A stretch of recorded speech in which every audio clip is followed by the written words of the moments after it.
Good evening and welcome to Early Late Nights, the show that lets you eat dessert for dinner. I'm your host, Ciaran Marchant, and tonight we have a show packed full of interesting news and god-awful side plots. This week we will be discussing such things as Final Fantasy VII's Remake, what the hell is happening there? The Esports wrap-up will be in full effect. Is it a wrap-up? Are we just going to talk about drama? Who really knows? I don't. But we'll find out. We'll also dive into Bloodborne, its rebirth with the PS Plus, and also Days Gone being delayed, as well as our topic of the week, Early Late Nights topic of the week, which is ports. Nintendo, what are you doing with all these ports? But let's not waste any moment. Let's get straight into the first story of the week. And that comes from those naughty people at Square Enix. My goodness, my god. What are you doing? So, Final Fantasy VII Remake, you probably saw it, was announced in 2015. It was announced at E3, everybody got excited. There was news that it was going to be an episodic game, that we were going to have a new version of Cloud, and we're going to see the story unfold again. And we were going to have our hearts broken again. But I don't know how long it's going to be until that. So, 2015, so that's 3 years. And so recently it has been reported that there has been on Japanese job boards a core member role at Square Enix for Final Fantasy VII. The role requires such thing as previous knowledge of level design and knowledge or experience with the Unreal 4 engine. So, why are you looking for a core member like 3 years later? As you may have heard, it was previously being developed by a company called CyberConnect, and then Square Enix took it back on and continued through it since then. Job looks like it pays about $3,500 Australian a month, which is not too bad. It's okay, I guess. But if it's 3 years after you've announced something, 3 whole years after you've announced, and you're still looking for core members of your team, that rings alarm bells. That really rings alarm bells, and I'm disappointed, really. So, what does it mean for this remake? How far along was the remake when it was announced in 2015? How many changes have they gone through? What's this episodic game turned into? Because, my gosh, I'm just... please, Square Enix, get into the game, really dig through it and get it to me before 2025. Because that's what I feel it's going to do. 2025 Final Fantasy VII Remake. But I can't keep doing that. Let's move right on to the Esports wrap-up of the week. Yes, this is that part of the show. Every Monday we'll be going through the latest news and Esports gossip to go through. If you have a game you want me to talk about, please tweet at me. First news. And it's my bias because it's my favourite esports is Overwatch. Overwatch League news over the weekend at the end of last week. We had several fines and announcements come out from the Overwatch League, from Blizzard themselves, giving fines out for, I believe one of the players, Silk Thread, got a fine for sharing his account. Taimu, who we talked about last week, got a fine for I think it was a homophobic slur, I remember rightly, a homophobic slur. But the big one again, is this man right here. This man again, XQC, buddy, pal. Got himself fined again, didn't he? Got himself fined again for several misconducts, several things involving his personal stream, with the way he talks on that stream, with how he spoke to other players on that stream. So he got fined and also got given a suspension, which pretty much rules him out for the rest of Stage 2, which is only like another week. But he's ruled out completely of Stage 2, and that then developed yesterday morning when it was announced that the Dallas Fuel, his team for the Overwatch League, has dropped him. Due to that's 2 lots of suspensions now. The team, when I watched them play with XQC, I was excited because I love him as a tank player. I really appreciate his skill. Seeing him in the game was fantastic, and they started to build their team around him. They started to really go in depth, and you can't do that with a player that is getting suspended and not going to be a part of it. So Sadly, it seems like, who knows how amicable these trades are, but he's still got a fantastic stream to be a part of that he is going to keep himself afloat, so I don't think it's going to be too much of a bad turn other than not playing Overwatch League anymore. But we'll see how that develops. He's still one of the best tanks in the world, in my opinion.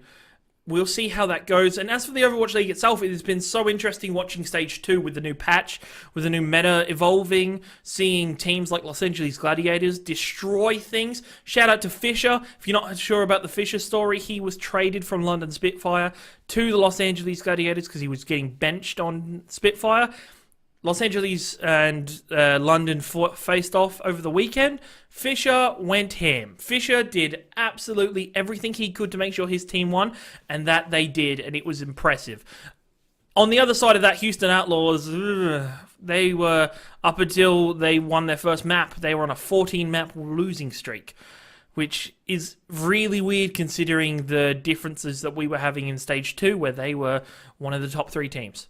So interesting things with esports is the meta changes, they update the game, and teams don't know how to fit in. So keep an eye on Overwatch League for more. It's going to be the last week we're going into this week, so please check out the games and watch the playoffs. Now to Dota 2. Over the last week, the Bucharest, I don't know how to say places. Is it like Star Wars? I can just say whatever I want. Bucharest Major was played out, and it went to a fantastic grand final that surprised a lot of people between Virtus Pro and Newbie. And Virtus Pro, boy, are you guys on another level. You guys are so incredibly above the competition right now. They stomped Newbie 3 games in a row. They have automatically qualified for themselves into the international. Virtus Pro is an incredibly impressive team, and it's been interesting watching them grow and actually fulfill themselves as a team. Speaking of Dota 2 news, there is also, instead of in the last recent history, they used to do battle passes for each big tournament to raise money. They're doing a subscription service now called Dota Plus. So you get a whole bunch of challenges for your heroes. It tracks stats for your heroes. Apparently there's tips on it. I don't know how that's going to run, so Dota 2 fans, keep an eye out for that and see exactly where that goes, because that could be ridiculous. Finally, for the esports wrap-up, the NHL has finally come out with their Esports League, which was goddamn inevitable. So inevitable, considering that, the NBA's come out with a league, NFL's come out with a league, and they're making the right steps forward to grow that league and really bring esports. It was an interesting point that they made is they were like, this is our first foray in competitive gaming. And from the article on ESPN, it just did not seem like they were wanting to commit to calling it an esport. Just call it an esport, goddammit, please. Call it an esport, go from there, really just get into the game. Let it be an esport. I'm excited and interested with these franchises picking up. The AFL in Australia here has picked up several different ones. The A-League as well, which is the soccer tournament, has also dove in. So it's interesting to see what's going on with esports. Stay tuned next week for more esports wrap-up. If you want me to check out any news stories, send them through to me on the Twitters or on Twitch when I'm on Twitch. Now, for the third story of the day, this game right here is alive again. Bloodborne is back thanks to PS Plus. Thanks to PS Plus coming back and really driving forward its content for really giving us a jam-packed week. If you haven't checked out PS Plus this month, PS Plus is Bloodborne and Ratchet & Clank. 2 fantastic games for the PlayStation 4. 2 amazing games that you really just need to look at and take a moment of to truly appreciate. Because for me, it was the strangest thing to see these 2 games, and it came out with the same news that the PS Vita and the PS3 games are dead as of next year. They're already dead, let's be honest. But to see Bloodborne come back into fruition, to see, they've recently come out with a community event called Return to Yharnam, which is in full swing. People are picking up the game. It's alive on Twitch. There's people playing it. Shout out to former member of the Explosion Network, Cruisy Mate, on his channel, twitch.tv/cruisy_mate. He's been going ham on Bloodborne, really diving into it. And really interesting seeing players who, like myself, I've played it a little bit, but never really got a chance to play Bloodborne. Never really dove into it in the first time when everybody was in love with it, when people like Dylan was just talking so much crap about that game and saying how good it was. It's so interesting to see people dive back in, and this story highlights for me what I want PS Plus to do. What I need PS Plus to do. Because it's so incredible the difference this month has made. I think give games a chance to be reborn like Bloodborne, like Ratchet and Clank. These games that are awesome and on a grand scheme and AAA titles, give them a chance on PS Plus again.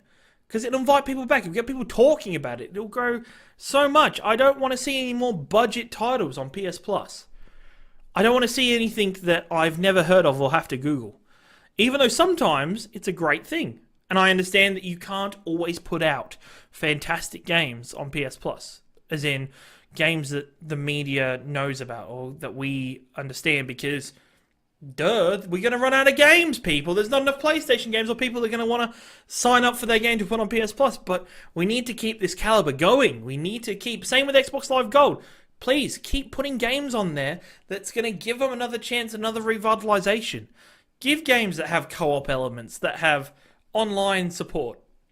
Dive into them, because building a player base again or seeing a community revitalized like we've seen with Bloodborne, I haven't seen so many people talk about goddamn Bloodborne in months. But because it was on PS Plus, all of a sudden I, turn on social media, there's a Bloodborne post, there's a Bloodborne tweet. Somebody's tweeting out that they're streaming Bloodborne. There's people playing it everywhere. They're talking about how they can do it. And it's interesting to see, players that have played the game now helping the new community, the new players to come in, helping them and giving them some ideas. So please, Sony, Microsoft, Nintendo, if you ever feel like doing a game subscription thing, please continue to give them a chance. Well, Nintendo are going to do one, but give these games a chance to be reborn. Don't just throw trash at us, please. No more. And final bit of Sony news that I've tied in here because I didn't know where else to put it and I wanted to talk about it still, was the most unsurprising news of last week. And as I've said, it's been a trending theme already in the first 3 episodes of Early Late Nights. I forgot the name of my own show. Oh no, that's a problem. No, it's fine though. But for me, I called this because it seemed very obvious. But it was announced on Friday last week, I believe, that Days Gone is not going to be out in 2018. That it's been delayed to 2019. Which I knew, I guess. Like, when you looked at this calendar year for PlayStation exclusive, we've got, Detroit. We've got God of War 3. There's going to be Spider-Man. And then even at the end of the year, non-exclusives, but you're going to have games like Red Dead Redemption in the calendar. This year's packed. As an Xbox fanboy, I am jealous of PlayStation fans for how packed their year is with stuff. Because, Xbox are getting stuff. We're getting Sea of Thieves. We're getting State of Decay 2. We're getting Crackdown 3. No, we're not getting Crackdown 3. You wait for that to be delayed again. You wait. But I'm just... Sony needs... I don't know if it's whoever planned it out or what the change was, because we saw so much. I believe it was Paris Games Week last year. We saw more footage of Days Gone. It was either Paris Games Week or E3. We saw more footage with the bear of Days Gone, and cool. And that's why it just wasn't surprising that, when we didn't see anything about Days Gone at PSN's the network, PSX. When we didn't see anything about PSX, I was worried, and I was a bit like, guys, we're not going to have, we're not going to have anything here. This game's not coming out next year. Just kind of, back it up a bit. Which is fine. But I don't know. Tweet at me your thoughts. Tell me your thoughts in chat after the show. What do you think about Days Gone being delayed? It is, I think it strengthens 2019. It continues to push the calendar out for PlayStation's dominance. And that's a good thing to see. And for many PlayStation fans, is that they have this ever-growing library of games that's being pushed out and pushed forward for us. So, Days Gone. We'll see you in 2019. I don't think I'll have to talk about you much for the rest of the year. Maybe at E3, but, peace out, Days Gone. See you in 2019. Now, for the late topic of the week, we're talking Nintendo. Nintendo, of course, Friday. Fuck Nintendo. They ruined me. They kind of pushed me forward. They ruined my news topics for the day, and that's fine. They didn't do anything today, except for their new update dropped, apparently, which I learned a little while ago in chat. I totally knew it beforehand. That there's going to be something about PC downloads now. I'll talk to you more about that next on Friday. I'll go into that. I'll tell you about it on Friday if you want to wait till then. That's fine. But there's been this interesting conversation happening since the Direct that I wanted to chime in on and give you my 2 cents. Because there's so many people at the minute with the amount of ports that were announced for the Switch coming out this year with Crash Bandicoot The Insane Trilogy. There is going to be Captain Toad. Smash might be a port, which I don't think it is. I think it's a new game. There's a whole bunch of ports coming to the console that were already on the Wii U. And people are either angry with that or people are very happy with that. And I'm in the boat that is very happy with that. And I can't see everybody else's problem with it. Because year one of the Nintendo Switch had one of the coolest first years in a console history. Its console came out, its console was a fantastic design, came out with, hey look, here's Zelda. And then we got Splatoon on the console, we got, what's that punching game? That punching game. Arms! The punching game from now on, Arms. We got Arms, wasn't that great considering I forgot its name. And then we finished off with Mario Odyssey as well as the Japanese RPG that I'm forgetting. Chrono Trigger? No!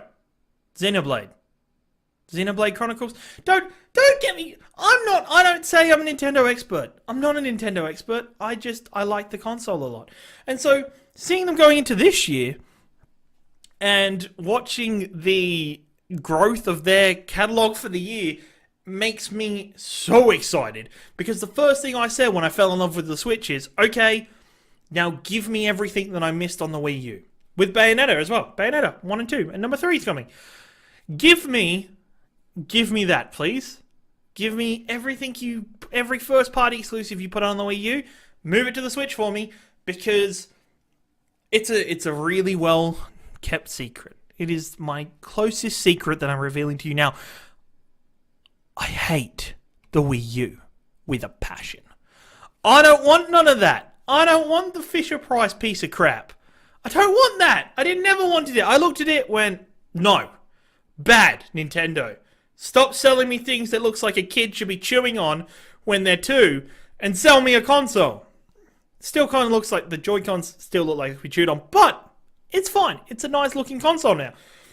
And so there's so many games I missed. I've always looked at Captain Toad and been like, wow, Captain Toad, give me that. I want to play that game. Game looks fun. I don't want to touch a Wii U. I'll wait for it. Skyward Sword, even though people hated it, I'd still love it for it to be ported onto the Wii U at some point. Because I'd at least like to try it and have a look at it and have another go of it, because it's a Zelda game I'm never going to get to play otherwise. There's so much. Even like stuff like, I wish they would just let the 3DS die. Please. Let the 3DS die. Just put all your effort into the Switch. Give me Luigi's Mansion on the Switch. Give me that game on the Switch. But I understand. People saying that they don't want ports on Nintendo. They want new games. I understand that. But there is so much opportunity here. You know, as I've just said, with Bloodborne. That game's been not brought back out, but it's, had a second life. Give these games a second life with a new audience base. Let me enjoy them and explore the things that so many people before me that, didn't care about their consoles too much. I'm kidding. You probably sort of cared, maybe. Maybe you had a kid that needed a chew toy. I don't know. But give me an opportunity to experience these consoles. Give me an opportunity to play through and actually experience these games like Bayonetta 2. I played Bayonetta 1, never played Bayonetta 2 because it was on your console. What a terrible idea. And people saying ports are bad for Nintendo are clearly missing something, because In my opinion, there is so much that is right about that system that these games need to be taken portably.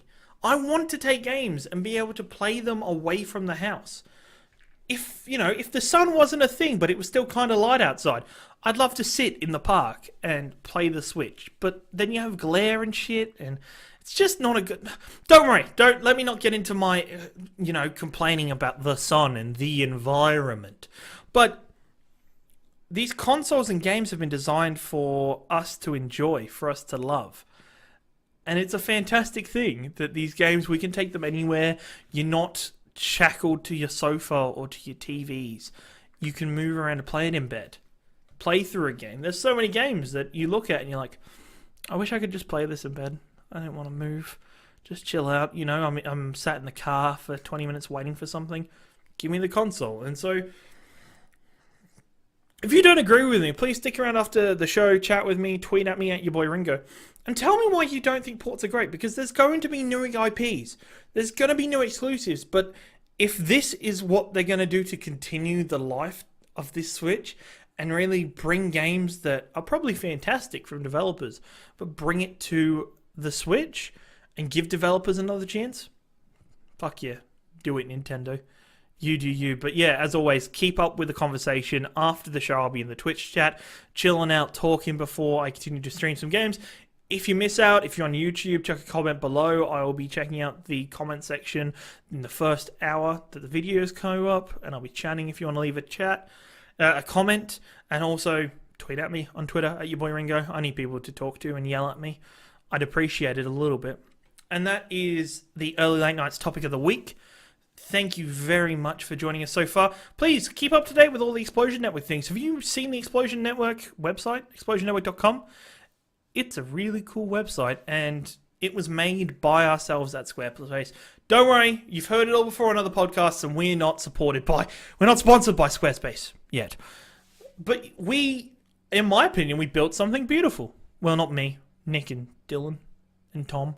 Built something beautiful. And that site, you should really go check it out. It's full of articles. It's full of our yearly awards from last year with the first year. Can you call something that's in its first year a yearly award? Maybe. But the top 10s of last year, except for the music one. If you're going to watch the music, read the music one, skip number 10 and just go from 9 onwards. Don't ruin the experience by reading number 10 of our music awards. Check out all of our content. There is web pages for each and every one of our podcasts that we do. We do 7 of them. 7! Wow! Can't believe it. Amazing! We do 7 of them. Please check it out. Go leave us a comment. Tweet it at the Explosion Pod Twitter. Tell us what you want, because we'll give it to you eventually. Maybe, if Dylan can be bothered editing it. And thank you very much. Before we dive into that final segment of each and every show, the 60-second Media Madness, I want to thank you for tuning in or listening to Early Late Nights with me, Ciaran Marchant. If you want to be here live, we run the show every Tuesday and Friday from 6:30 p.m. AEDT, which is Australian Eastern Daylight Savings Time.